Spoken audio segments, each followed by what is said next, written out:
In 1989, Ted Turner stood on a hillside in southern Montana, looking down at 113,000 acres of grassland that had been devastated by 80 years of overgrazing from 14,000 cattle. The soil was bare and badly eroded. Rivers and streams were clouded with mud, and the native vegetation had been nearly wiped out. Despite objections from his family and pleas from his advisors, Turner still spent $22 million to purchase what looked like little more than a wasteland. Local ranchers laughed at him, believing that an arrogant media mogul from the city could never repair a landscape that had been damaged over generations. The first thing he did was order the removal of the barbed wire fences that had divided the land into countless small sections. Then he began purchasing American bison from different places and bringing them back to Montana. The event was even broadcast live, leading people across the American West to believe that he was simply throwing his money away. And at first, they seemed to be right.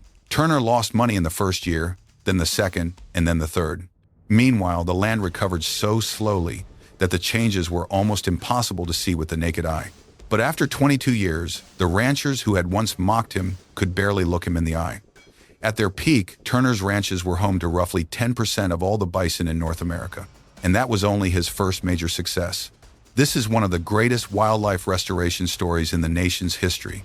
But to avoid turning it into an unverified tribute, the information in this video has been cross-checked using Turner Ranches, the Turner Endangered Species Fund, U.S.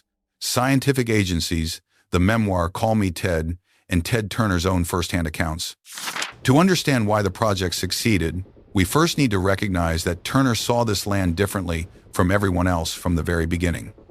"This is not dead land," he said.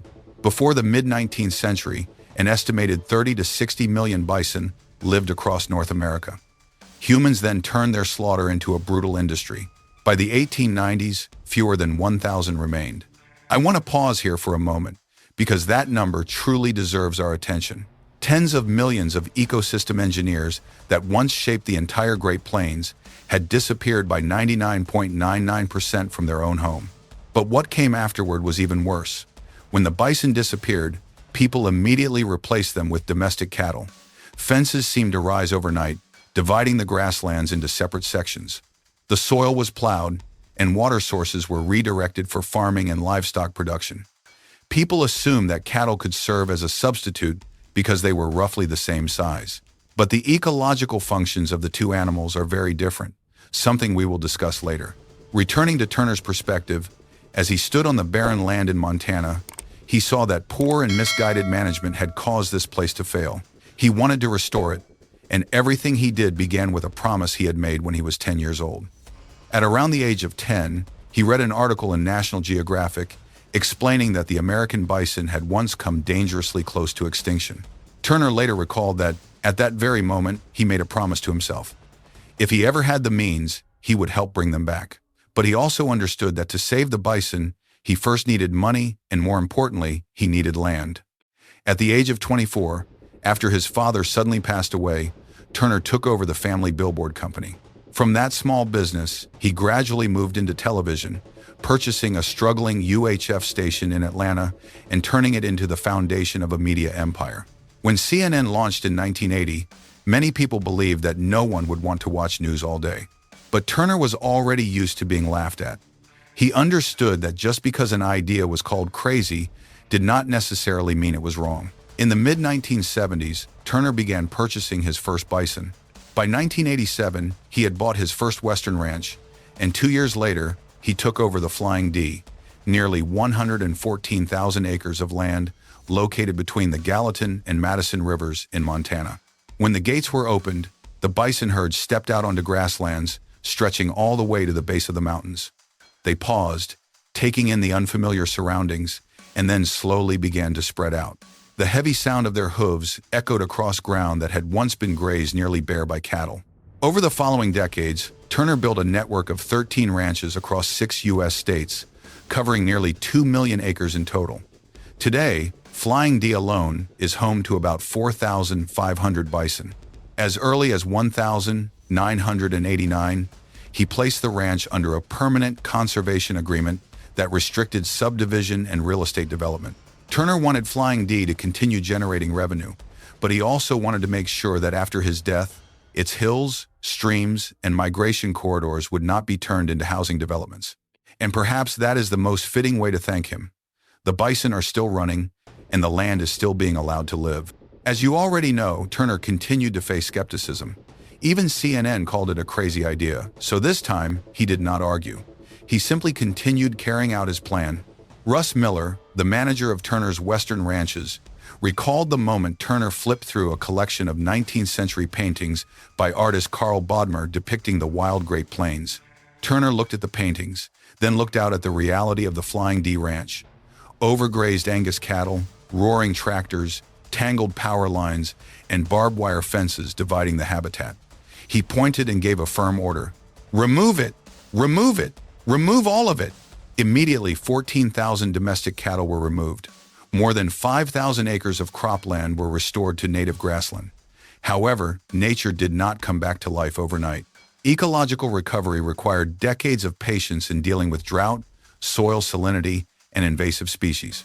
Flying D was only the first chapter. Ted Turner later continued purchasing vast areas of land in New Mexico, Nebraska, South Dakota, Kansas, and Montana, creating a network of 13 ranches across 6 states.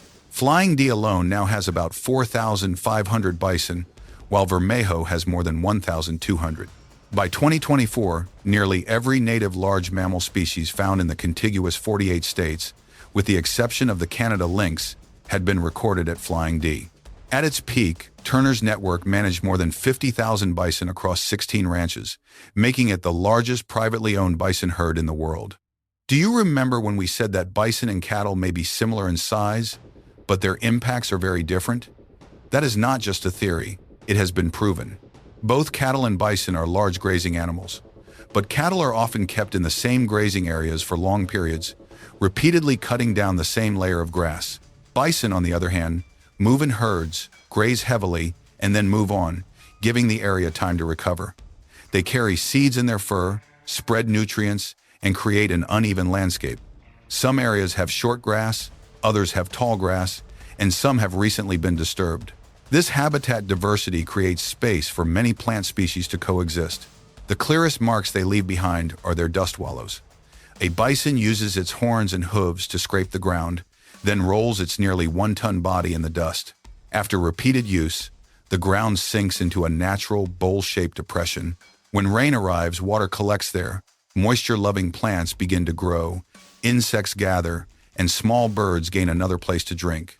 The USGS has confirmed that these wallows can become temporary water-holding areas and support greater plant diversity.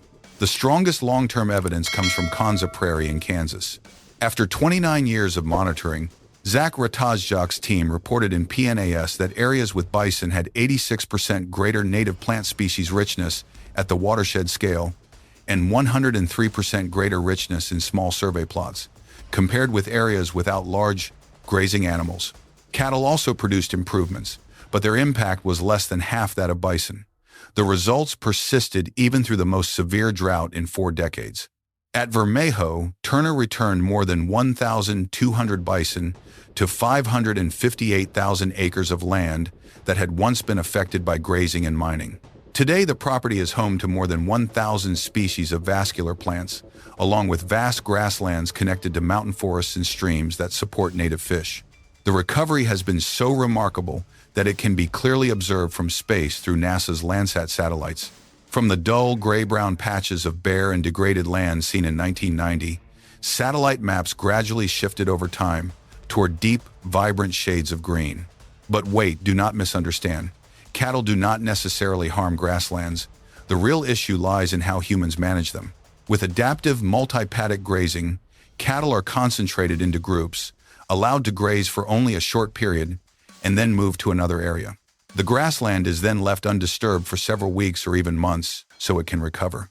This method partly imitates the natural movement of bison, arriving quickly, creating an intense impact, and then moving on before the vegetation is exhausted. One study conducted on farms in the southeastern United States found that areas using this method had about 46% more standing plant biomass and approximately 20.6% more organic carbon in the topsoil than areas under continuous grazing. So what do you think restores grasslands, bison, or the way the herd moves. Turner placed his bet on both. But he also had nearly 2 million acres of land, decades of patience, and enough financial resources to absorb years of losses. That is something most ranchers would find difficult to replicate. Returning to the bison, once they had overcome human skepticism and been recognized as ecosystem engineers, it seemed as though the project could no longer fail. Then, another problem arrived. Mycoplasma bovis attacks the respiratory system, causing pneumonia and arthritis, and making even healthy animals deteriorate very quickly. The damage was not limited to the number of animals that died. Every breeding female loss meant one fewer calf being born, a narrower gene pool, and years of herd building wiped away. At the same time, another crisis was unfolding around Yellowstone. Because of concerns that brucellosis could spread to domestic cattle, bison that wandered outside the park were often captured or killed. A quarantine program was established to test them through several stages instead of sending them directly to slaughter. In February 2010, 87 bison that had passed quarantine were transferred to Green Ranch, operated by Turner Enterprises, for another 5 years of monitoring. Turner provided the land, fencing, feed, and management costs. In return, the company was allowed to keep most of the calves born there, while the original herd and roughly 25% of its offspring remained under state management. The agreement immediately sparked controversy. Supporters asked, if Turner had not taken them in, where would those bison have gone? Critics asked a different question. Was Yellowstone's publicly owned genetic heritage gradually becoming private property? In 2014, 139 bison from this herd were finally transferred to the Fort Peck Reservation. But this crisis helped Turner understand that vast land and deep pockets were still not enough. If humans simply opened the gates and stood back, these animals could disappear before nature had time to heal. From that point on, a large-scale strategy of active habitat management began, paving the way for the remarkable return of some of North America's rarest animals. Would you believe that an apex predator once driven away could find its own way back? In 1995, after gray wolves were reintroduced to Yellowstone, younger generations began making overnight journeys of more than 50 miles. By 2003, a small wolf pack had traveled more than 100 miles north and entered Flying D. Turner's response to local ranchers was an absolute order. Do not shoot the wolves, even if they prey on his bison. That decision completed an extraordinary trophic cascade that is difficult to imagine. Bison create dust wallows, which form temporary wetlands that support insects and grassland birds. Healthy grasslands attract elk, providing prey for wolves. Wolves hunt weaker elk and force the herds to keep moving, redistributing grazing pressure and preventing vegetation from being stripped away completely. But not every stream can heal on its own. In Cherry Creek, a tributary on Flying D, invasive fish had completely displaced the native West Slope cutthroat trout. Turner's biologists partnered with Montana wildlife officials on a 4-stage campaign. They used the organic compound rotenone to isolate and remove the invasive fish, then reintroduced more than 45,000 pure-strain trout eggs. Today, look into the clear waters of Cherry Creek, and you can see the bright red markings of the largest pure-strain population of these trout in the contiguous United States swimming freely. Finally, a race against time unfolded at the Ladder Ranch to save the Bolson tortoise, an ancient reptile dating back to the Ice Age. Weighing up to 100 pounds and living for more than a century, the species faced extinction as its wild population fell below 2,500 individuals. The greatest challenge was that these tortoises take 15 to 20 years to reach reproductive age, and many experts had already given up. Yet despite the doubts of the scientific community, Turner persisted in establishing one of the world's largest conservation breeding centers for Bolson tortoises, successfully producing hundreds of new individuals. That was when Turner left humanity with a powerful lesson. Bringing a species back is not as simple as opening a gate. People must commit to protecting each generation until the animals are strong enough to survive on their own. But by this point, the scale of the operation had become enormous. Even though Turner was a billionaire, every year the ranches still had to pay for workers, veterinarians, fencing, vehicles, disease control, wildfire management, stream restoration, and genetic monitoring. A billionaire might be able to fund that work for several decades, but an ecosystem needs protection for longer than any human lifetime. So Turner found a way for nature to generate the revenue needed to protect itself. That is exactly what he did. His solution was to turn the ranches into active businesses rather than properties that simply consume money year after year. Today, the Turner system manages around 2 million acres and more than 45,000 bison across 13 ranches. Revenue comes from bison ranching, controlled hunting and fishing, limited timber harvesting, and ecotourism. The money is not used exclusively for conservation, but the model helps these properties maintain staff and continue long-term management.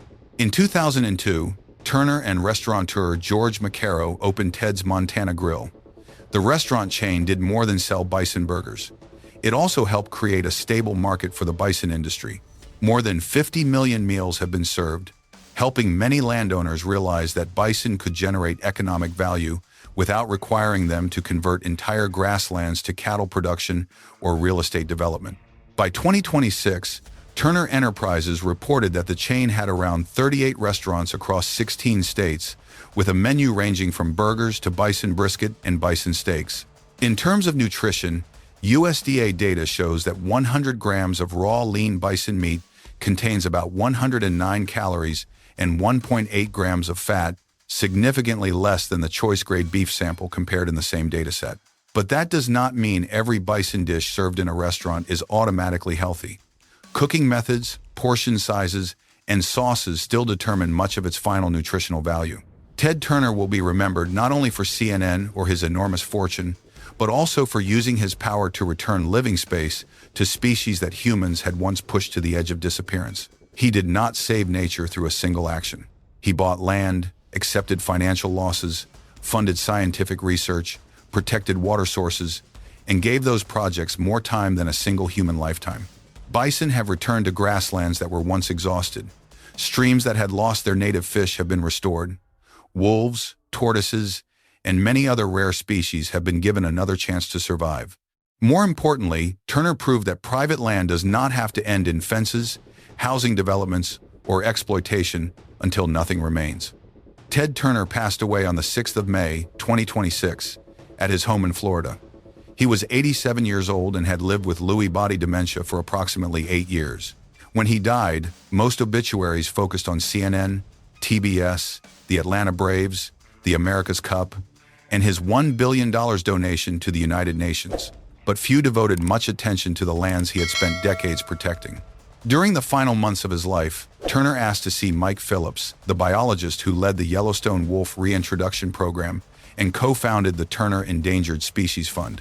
With his memory already fading, Turner remained silent for a long time before asking, "Mike, we did pretty well, didn't we?" Phillips replied that, in his professional judgment, Turner had contributed more to the recovery of native species than any private citizen in history. Todd Wilkinson later recalled that Turner became overwhelmed with emotion and began to cry. After his death, Turner Enterprises confirmed that the conservation programs would continue. Flying D is protected by a conservation easement, meaning that subdivision and development of the property will remain restricted over the long term.